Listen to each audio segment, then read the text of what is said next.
All right. Of course, we're in Ecclesiastes. We're starting the second half of the book, Ecclesiastes Chapter 7.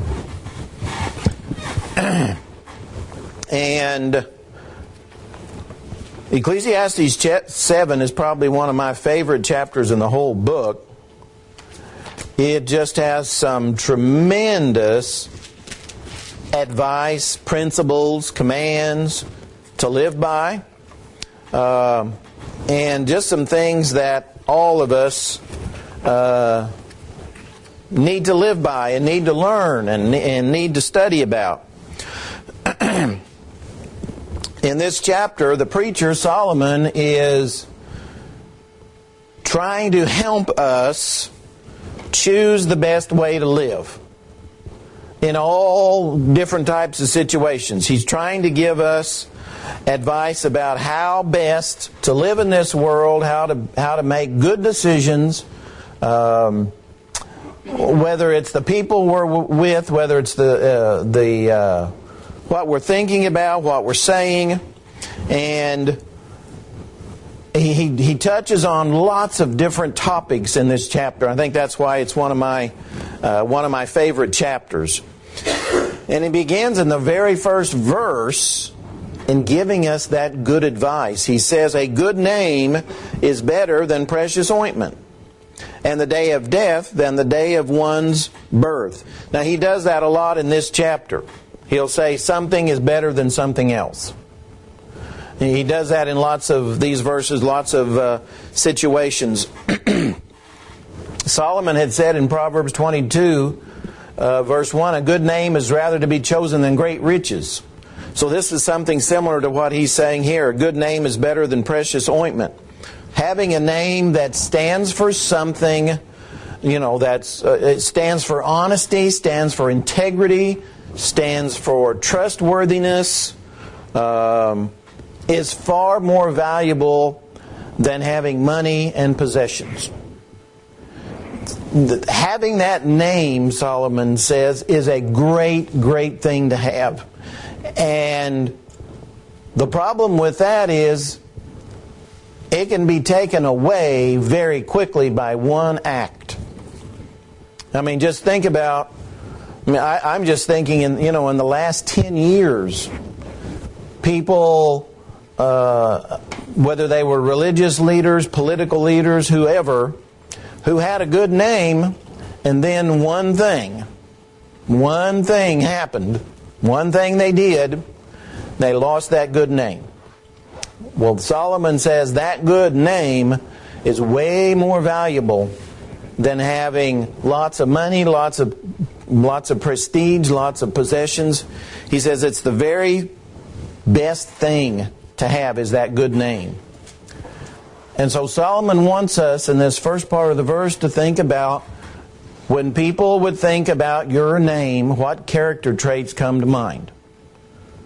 When they say Bobby Stafford, when they say Dean Welter, when they say Andrew, when they say whoever, when they say your name, what character traits come to mind? I mean people that know you. All right? Solomon says the character trait you want is that good name. A name that stands for honesty and integrity, trustworthiness, that type of thing.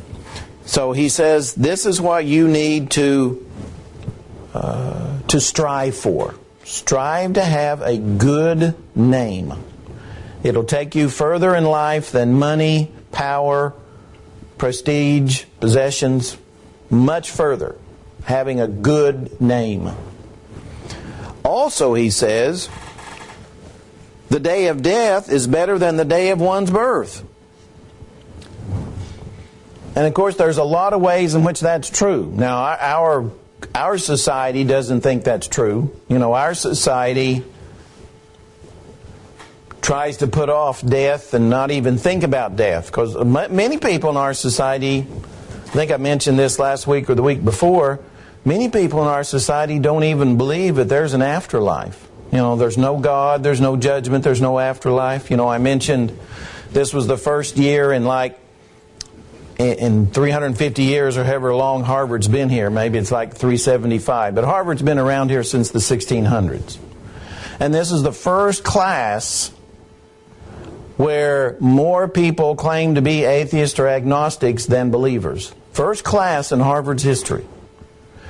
So just think about the implications. You know, many of the people that go to Harvard end up being leaders and people of power and wealth. More of them don't believe in God than do believe in God. First time in Harvard's history. So that's the world we live in. They don't believe in God, don't believe in an afterlife, don't believe in a judgment, don't believe that there's any sort of ultimate accounting at all. So when we see people on TV or people in government or actors, many of them do not believe that there's any sort of accounting at all. They can do and say and live any way they want because there's not any God. Here Solomon is saying just the opposite. He says the day of death is better than the day of birth. And it is for a faithful child of God. It's not for anybody else. But for a faithful child of God, the day of death is better than the day of one's birth. Remember Paul talked about that in the book of Philippians? He says, I don't know what's better, to die and be with the Lord, or to stay here and be with you. Because he knew that if he stayed, he could help the Philippians. But for him personally, he said it was way better to go ahead and die because he could be with the Lord. Well, that's what Solomon's saying here. For someone who's faithful and lived a faithful life, then the day of death is better than the day of birth. Because of that very thing, because he has lived a faithful life. Death has a lot to teach us, he's getting ready to say. Notice what he says in verse 2. It's better to go to the house of mourning than to go to the house of feasting, for that is the end of all men, and the living will take it to heart. Death has a whole lot more to teach us than life. Death has a lot, or feasting, partying. You know, when you go to a party, a festival, you know, you feel good, but you don't think about anything real serious. Do you? When you go to a party, you don't think about serious things. You don't think about responsibility, or you don't think about how you live or things like that. But if you go to a funeral, or you go walking to a cemetery, or like in the old days when they would have a wake and you would go to someone's house, you know, the body would be there. You think about serious things. That's what Solomon is telling us. If you want to think about really important, high priority stuff, go to a funeral. Go to the graveyard. Go to that wake. And he says, you'll really learn important things there. Because when you go to those things, you're not thinking about partying. You're not thinking about feasting. You're not thinking about those type of things. You're thinking about serious things. Serious things. Solomon says death is for everybody. He says that's the end of all men. I mean, we're appointed to die once. So we do have that appointment. You know, if we do die before Jesus comes back, then one time when we go to a funeral, we won't be coming back because we'll be the ones that they're burying. That's the end of all men, Solomon says. Death is. It's part of that cycle. We're born and we live and we die. And that's the way it is. And Solomon wants us to understand that dying can be a great time of rejoicing, if we're that faithful child of God. So going to a funeral encourages us to think about, I may be the next one. The next funeral I attend may be my own. So when I'm there at the funeral, when I'm there walking through the cemetery, I'm thinking, okay, one of these days that's going to be me. One of these days I won't be returning from the funeral. One of these days. And so you think about what's serious. Whereas you never do that at a party.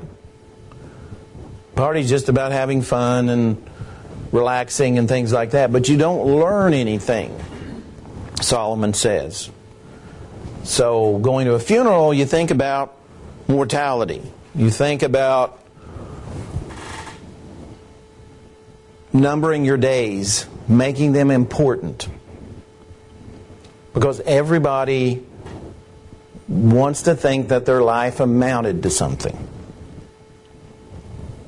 That it amounts to something. And Solomon says you want to learn about that, you're going to learn about it during those times of mourning, not during those times of feasting. Those things make us better people. It makes us better people to think about those things.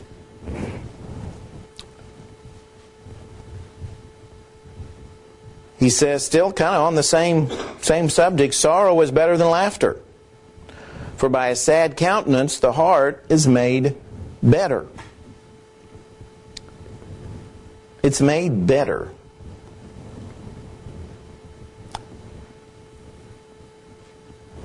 Again, when we think about, even when we go to the hospital, visiting someone, or a nursing home, or again going to that funeral, sorrow again helps us think about my own mortality. My own mortality. And of course that's very true the older you get, because you're closer to the end of your mortality, Solomon says. So he says, it can make you a better person. It can make you a better person. And he says, for by a sad countenance the heart is made better. Because you've thought about your life, you've thought about your mortality, you've thought about what you've done and what you've accomplished in the next life, and are you prepared for it? So all of those things make you a better person. And he continues with that same thought. The heart of the wise is in the house of mourning, but the heart of fools is in the house of mirth. I've known people, I went to school with somebody. He's just a little bit older than me, and that's the way he's lived his life, is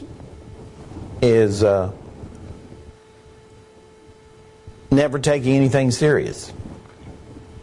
Never took anything serious his whole life. And his life right now is a disaster. But he never took anything serious. It was always fun and games. It was always playtime. It was always, what can I do to enjoy myself? Never taking anything serious. Well, Solomon says that's the heart of fools. The foolish person never thinks about the next life, never thinks about their mortality, never thinks about God, never thinks about what they're accomplishing in life. And so they end up being a fool. The wise person thinks about those things. Doesn't mean he thinks about them 24/7, but he does think about them. What am I accomplishing in my life? What am I doing with my life? When you look back and examine it, have you lived a wise life or a foolish life? Like Jesus talked about at the end of the Sermon on the Mount, Matthew 7. The wise man. What did the wise man do? He was the one who heard and obeyed. The foolish man heard, didn't do anything about it. That was the difference. So Solomon really starts out here in chapter 7 by giving some really strong, serious advice. Says these are the good choices to make. The sooner you start making good choices, the better, he says, you're going to be. All right. Before we go on, any comments? You know me, I can talk for a long time. If you say something we disagree with, we'll let you know. Okay. I appreciate it, Skip. Well, he has some more "it is better than" statements. Like I said, that's his favorite phrase in chapter 7. Well, now in chapter 5, or verse 5, he says, "It is better to hear the rebuke of the wise than for a man to hear the song of fools. For like the crackling of thorns under a pot, so is the laughter of the fool. This also is vanity. Surely oppression destroys a wise man's reason, and a bribe debases the heart." Okay, here's the "it's better than." It's better to hear or listen the rebuke of the wise than for a man to hear the song of fools. And he's still talking kind of about the difference between those two things. The laughter of a fool, he says, is like the crackling of thorns under a pot. Most of us have burnt thorn bushes. How does a thorn bush burn? A lot of crackling, real hot, but just for a little time, and then it's gone just like that. Well, that's what he's comparing it to. He says that's the laughter of fools. Doesn't last. A lot of spitting and sparking and crackling has no real significance, doesn't do much for you, doesn't give off heat for very long. He says that's how fools are. So he says it's better to hear the rebuke of the wise man than for a man to hear the song of fools. The song of fools doesn't teach you anything. It doesn't teach you anything. It doesn't give you any good advice. It doesn't help you make good decisions. It's basically a waste of time. So Solomon says it's better, even if it's a rebuke, even if it's something critical, if it's true, it's better to hear that than just hearing songs of fools that give you no advice, that gives you nothing to build your house upon. Solomon says, so it's better to hear the rebuke. See, hearing the rebuke, again, if it's true, is going to make you a better person. It's going to make you stronger. It's going to help you make better decisions if you listen to the wise man. If all you ever do, again, is just listen to fun stuff and entertainment, and that's all you're ever concerned with, you're never going to grow and mature. You're going to remain a child all your life. So receive that correction, he says. That's what's good for you. You know, there's nothing funny about Judgment Day. There's nothing funny about death. There's nothing funny about hell. There's nothing funny about those things. He says, so pay no attention to the laughter of the fool. It doesn't do you any good whatsoever. It is, like he said, a waste of time. He says, look at the long run. He says, the end of a thing is better than its beginning. The patient in spirit is better than the proud in spirit. Have the right perspective about what's happening in the world. It's real easy to overreact to things in the world. It's easy to overreact. So he says, you know, in the beginning, people may be real hyped up about something, real excited about something, but for a lot of people that dies out real fast. He says it's accomplishing that goal, the end, the aim. He says that's what's good, that's what's important. So that's why the end of a thing is better than its beginning. The outcome, the result. You know, you've planned for it, you've worked for it, you've labored for it, and it's good. You know, it's good to do that. It's good to work and labor and toil and receive something for it.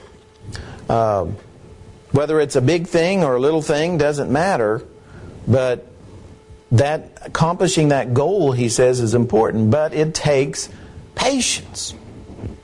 It takes patience, he says. He says the patient in spirit is better than the proud in spirit. So being patient is a good thing. Being patient is a good thing. Much better than being proud.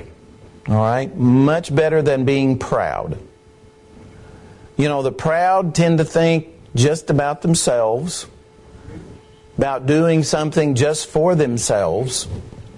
But the patient, that person is going to be willing to put in the effort, put in the time to accomplish that goal, that result, that aim. And he says that is so much better. He says, do not hasten in your spirit to be angry, for anger rests in the bosom of fools. I've never counted how many times the Bible talks about, you know, not being angry, but I know it's a bunch. There's a lot. Many, many times the Bible says, don't hasten in your spirit to be angry. Now sometimes anger is justified. You know, Jesus was angry several times, and it was justified. But that didn't describe his life. In other words, his life was not a life of anger. Yes, sometimes it was righteous anger, and that's good. Some things should make us angry. But in general, don't hasten in your spirit. We sometimes use the phrase fly off the handle.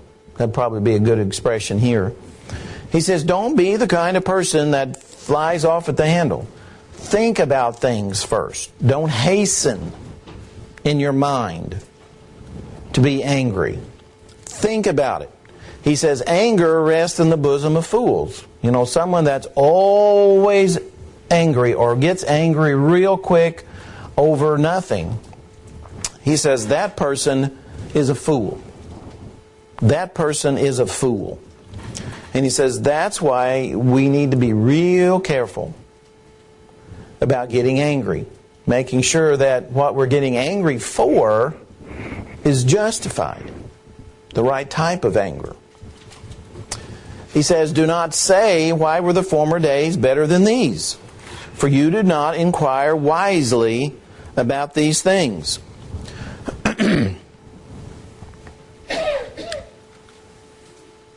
You don't know if the former days were better than these. Maybe your memory isn't good. Maybe you haven't thought about this very carefully. Yeah, there were some things better in the past, but there's some things better now. So he says, think about these things. Some of them might be better, some of them might not be. He says, if you do that, you're not inquiring wisely. Come in, Barb.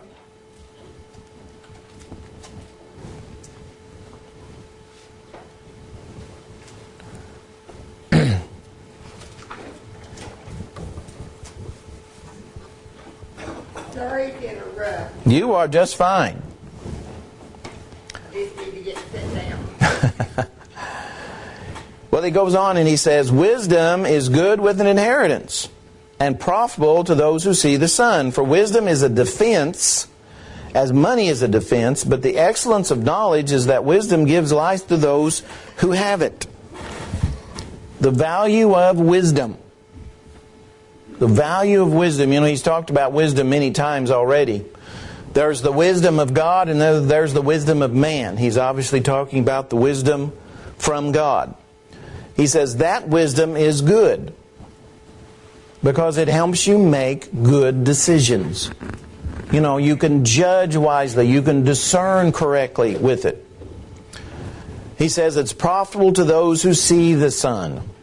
See, remember we've been talking about living under the sun, which means just living in this world, living apart from God.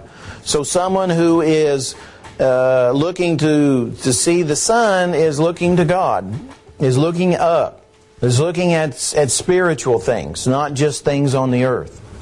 So wisdom helps you make good decisions. Whether it's about money or about time or about your future or whatever.